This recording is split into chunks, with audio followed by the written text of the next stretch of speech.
Friends, welcome to all of you. CTET math paper second की practice की ये second class है, जिसमें आपका ये जो पहला क्वेश्चन है, ये क्वेश्चन आपका 101% कन्फर्म है। यहाँ पे डेटा चेंज हो सकता है, लेकिन इस तरह से क्वेश्चन हर बार ही सीटेट के पेपर 2 में आपको देखने को मिलेगा। तो जल्दी से देखते हैं। अपना क्वेश्चन ये है कि आपको यहाँ पे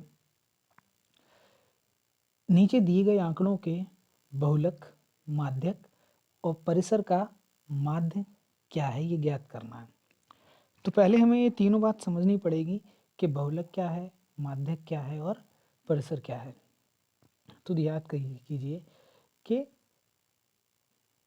पहले हम बात करते हैं माध्यक पर, बहुलक पर। तो देखिए, जो भी डेटा आपको गिवन है उसमें से जिसकी फ्रिक्वेंसी सबसे ज़्यादा है उसे ही हम बहुलक कहेंगे, या फिर जो डेटा जितनी ज़्यादा बार रिपीट हो रहा है वही डेटा बहुलक होता है। जब आप इस तरह के क्वेश्चन करेंगे तो आपका ये जो डेटा है इसे आप आरोही क्रम में व्यवस्थित कर लेंगे।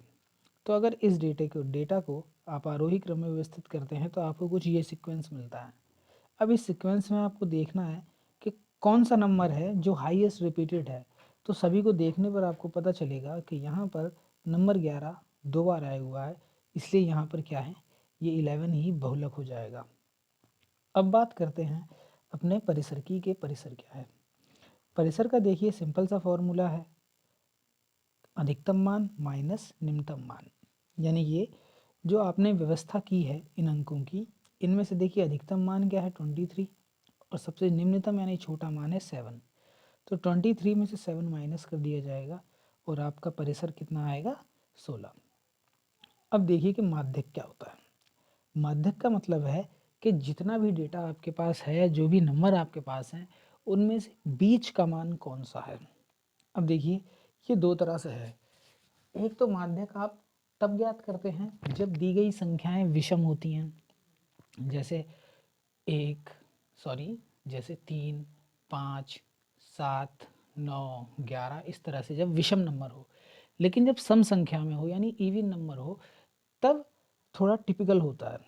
तो यहाँ पर इस डेटा को अगर आप गिनेंगे तो यहाँ पर आपके पास ये सम संख्याएं आ रही हैं। गिन लीजिए आप, ये 12 नंबर हैं, तो ये सम संख्या आ रही हैं। तो अब देखिए, जब भी आप माध्यक ज्ञात करेंगे, जो भी आपका डेटा है इसमें से बीच के जो नंबर हैं उन्हें निकाल लीजिए आप। तो देखिए, तो हम क्यों पहले हमने गिन लिया कि 12 नंबर हैं। अब 12 में क्या करेंगे आप, 6 के दो भागों में डिवाइड कर देंगे। तो जब आप इधर से आएंगे तो नंबर 6 पर आपका आएगा ये 11, और जो ये 6 नंबर बचे हैं इनमें से क्या ले लेंगे आप, 13। यानी आपके पास 12 नंबर थे जिसमें से आपने 7वां और 6वां नंबर ले लिया है। अगर यही नंबर और ज़्यादा होते तो उस हिसाब से हम इसे लेते। तो यहाँ पर आपने क्या किया है, माध्यक क्या है, माध्यक क्या है आपका 7वां पद प्लस छठा पद बटे 2। तो आपका छठा पद है 11, 7वां पद है 13, इनको प्लस करके 2 का भाग दे दिया जाएगा। तो देखिए, इस तरह से आपका जो माध्यक निकलेगा वो 12 आया है।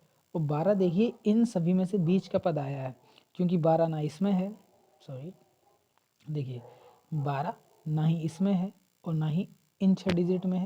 यानी माध्यक वह पद होता है जो सभी संख्याओं में मध्य में, जो सभी संख्याओं के मध्य में होगा। अब आपने बहुलक, परिसर और माध्यक निकाल लिया है। अब आपको इनका माध्य निकालना है। माध्य का मतलब होता है एवरेज निकाल लेना। तो आप क्या करेंगे, 11, 16 और आप 11, 16 और 12 को जोड़कर इसमें 3 से डिवाइड कर देंगे। तो जैसे हम औसत निकालते हैं, क्योंकि ये 3 नंबर थे इसलिए 3 से डिवाइड किया है, तो यहाँ पर आपका आया है 13। ठीक है, इस तरह के क्वेश्चन सीटेट पेपर 2 के लिए बहुत ही ज़्यादा कॉमन है। तो ये क्वेश्चन आपके लिए मोस्ट इम्पॉर्टेंट क्वेश्चन है, तो इसे आप अच्छी तरह करके जाइएगा।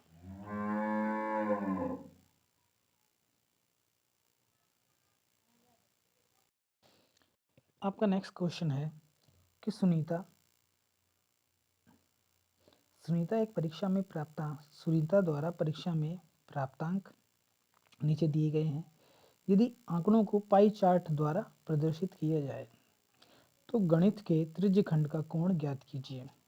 क्वेश्चन को करने से पहले हमें पाई चार्ट पे ध्यान देना चाहिए कि पाई चार्ट क्या होता है। तो देखिए, पाई चार्ट एक सर्कल होता है जिसमें हम क्या करते हैं कि जितने भी अंक इस पाई चार्ट का सेंटर को लेंगे, आप सेंटर लेंगे और इस सेंटर से इसे अलग अलग भागों में बांट दिया जाता है। तो आपके पास यहाँ सब्जेक्ट देखिए कितने हैं, आपके पास यहाँ 5 सब्जेक्ट हैं। तो आपने इस पाई चार्ट को क्या किया है, 5 भागों में बांट दिया है। चलिए, इस तरह हो गया 5। अब आपको ये देखना है कि इसमें कहाँ पर हिंदी है, कहाँ पर इंग्लिश है, कहाँ पर मैथ है, कहाँ साइंस है और कहाँ एसएसटी है। तो पाई चार्ट एक सर्कल है जिसमें उसके अंदर के क्षेत्रफल को इस अनुपात में, यानी यहाँ जो अनुपात आपका निकल के आएगा या इस अंकों के हिसाब से आप उसे डिवाइड कर देंगे। तो देखिए, ये किस तरह से करना है। और इस तरह का क्वेश्चन भी सीटेट के पेपर 2 में बहुत कॉमन है। देखिए कैसे करेंगे आप, पहले आप कुल प्राप्तांक याद कर लेंगे। तो इन सभी को आप ऐड कर देंगे, आपका आएगा 400। आपका कुल प्राप्तांक आ गए। अब ये आपको याद करना है कि प्राप्तांक पता करने के बाद कोण कोण कैसे निकालेंगे। तो ये उसके लिए फॉर्मूला है कि कोण इज इक्वल है, सॉरी, कोण इज इक्वल होता है आपका गणित के लिए पूछा गया है। देखिए, पूछा गया है कि गणित के त्रिज्य खंड का अनुपात क्या है। तो कोण इज इक्वल है गणित के प्राप्तांक बटे कुल प्राप्तांक इंटू 360। इसे सॉल्व करेंगे, आपका आएगा 86.4 डिग्री। नेक्स्ट क्वेश्चन देखते हैं। किसी लंबवृत्तीय बेलन की लंबाई 1.2 मीटर है और इसका आयतन 4620 सेमी क्यूब है। देखिए, यहाँ पर जो डेटा है वो मीटर में है और यहाँ पर सेंटीमीटर में है। बेलन का वक्र पृष्ठीय क्षेत्रफल क्या होगा। तो देखिए, जो भी डेटा दिया गया है उसे पहले हम लिख लेते हैं। तो देखिए, दिया गया है कि बेलन का आयतन कितना है, 4220 सेंटीमीटर क्यूब। और ये हमने अपनी सुविधा के लिए आयतन का फॉर्मूला लिख लिया है। तो बेलन का आयतन होता है पाई आर स्क्वायर एच। इसके बाद देखिए कि बेलन की लंबाई दी गई है 1.2 मीटर, जिसे हमने सेंटीमीटर में बदल लिया है। और बेलन की लंबाई के लिए सिंबल हमने क्या लिया है, एच, जो कि आप जानते होंगे। आपसे पूछा गया है बेलन का वक्र पृष्ठीय क्षेत्रफल, तो ये क्वेश्चन मार्क है। देखिए, इसके लिए हम क्या करेंगे, हम पहले देखिए ये जो वक्र पृष्ठीय क्षेत्रफल है इसमें हमें एच का मान पता है, पाई का मान भी पता है, लेकिन आर नहीं पता। तो हम क्या करेंगे, ये जो आपके पास आयतन का फॉर्मूला है पाई आर स्क्वायर एच, जो कि ये है, यहाँ से आर की वैल्यू निकाल लेंगे। यहाँ से अगर आप आर की वैल्यू निकालते हैं तो आपके पास कुछ इस तरह से वैल्यू आती है। आर इज इक्वल आएगा आपका 7/2 सेंटीमीटर। जैसे ही आपको ये आर की वैल्यू पता चल गई, अब आप बेलन के वक्र पृष्ठीय क्षेत्रफल का फॉर्मूला है 2 पाई आर एच, इसमें वैल्यू पुट कर देंगे और आपको वक्र पृष्ठीय क्षेत्रफल मिल जाएगा 2640 सेंटीमीटर स्क्वायर। नेक्स्ट क्वेश्चन देखते हैं। नेक्स्ट क्वेश्चन देखिए कि रेखा ए बी पर एक बिंदु P स्थित है जहां PQ एक किरण इस प्रकार है कि कोण QPA इज इक्वल 7x और कोण QBP कोण QPB इज इक्वल 5x हो तो 8x माइनस 10 डिग्री का मान क्या होगा। देखिए, इस तरह के क्वेश्चन में सॉल्व करने के लिए हमने एक डायग्राम बना लिया है। तो आपने क्या किया है कि आपने क्वेश्चन के अनुसार एक रेखा मान ली है कि ए बी है। तो ये है आपका ए, ये है आपका बी, और इसमें आपने एक बिंदु पी ले लिया है। पी क्यू, अब पी से क्यू बना दिया है, ये क्या है, क्यू है। एक किरण इस प्रकार है कि कोण क्यू पी ए, यानी कोण क्यू पी ए, ये कितना है, 7x दिया गया है, 7x दिया गया है। और कोण क्यू पी बी, ये कितना दिया है आपको, 5x दिया गया है। तो आपको इसकी वैल्यू याद करनी है। अब देखिए, बहुत सिंपल है। ये आई होप आपको ये समझ आया होगा।